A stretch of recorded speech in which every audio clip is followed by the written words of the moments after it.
We've all talked about how hard it is to make Canadians hold a grudge, but you see it in the comments every time I do a story like this. These people have dug in. And their national version of a meltdown would normally be a strongly worded letter. But right now, they are holding strong. Because right now, Donald Trump has 74% of Canadians swearing off American whiskey. Forever. That is coming from a new Nanos poll that came out this week. And even when you looked at projections and even when you looked at what the number was a year ago, at the height of Donald Trump's dangerous rhetoric, the number has come out higher. And remember, a year ago, Donald Trump slapped tariffs on Canada, started calling it their 51st state, like a guy who keeps using a coworker's wrong name after 4 corrections. They know what they're doing. Canada's response was those 2 words, Gordie Howe, elbows up. And turns out they meant it. A boycott running out of steam doesn't do that. They have dug in for the long haul. Canadians have had a year to think this over, and they are more committed than ever. Jack Daniels has lost 62% of their Canadian sales. Kentucky and Tennessee distillers have watched their shipments going up north get cut in half. Entire provinces pulled our liquor, American liquor, off their shelf and never put it back. And no politician up there dares suggest restocking it because that's the third rail now in Canada. And frankly, some of the best rye in the world comes out of Alberta. And I want you to think about how hard it is to make an entire country quit our whiskey. Remember, our country tried to do it once. We wrote it into the Constitution. It lasted 13 years and invented mobs, organized crime. Hell, maybe it was an inspiration to our current regime.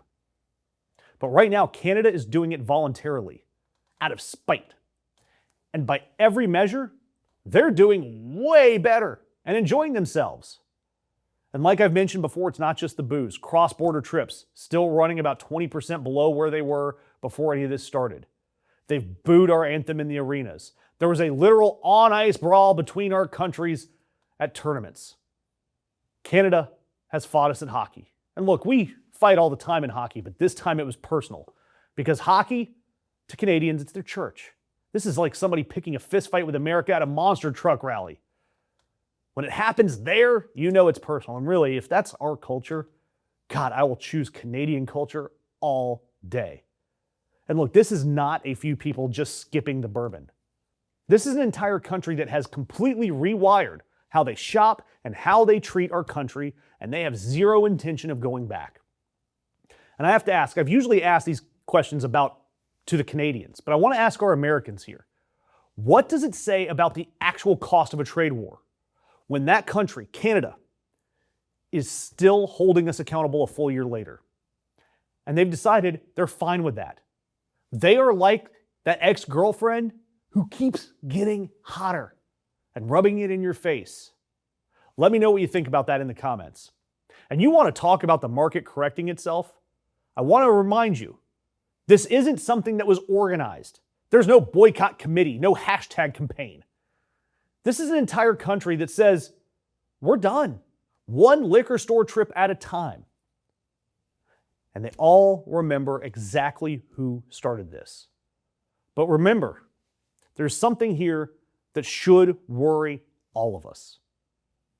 The tariffs that started this, most of them are gone. The Supreme Court struck down the emergency tariff authority back in February. The administration has been carving out exemptions for months. And sure, they're doing the stupid hockey stick stuff and all that. But this boycott doesn't care when it moves. The gap actually grew wider after the tariffs came off. Because sure, a court can undo the tariff ruling, but you can't undo the part where you told 41 million people that their country should be our 51st state. There is no exemption carve-out for that. Meanwhile, the argument out of Washington was always that Canada would fold first because they need us more than we need them. Well, look at the numbers. A year in, they're buying less of our stuff, visiting our country less, and they're telling the pollsters they are more sure about it than they were a year ago. That country is comfortable in their own skin. And I've got to ask you guys a favor. Do me a favor, drop a like, drop a comment, and share this story. Anything like that makes a huge difference to us, especially when we've turned our backs on our closest neighbor.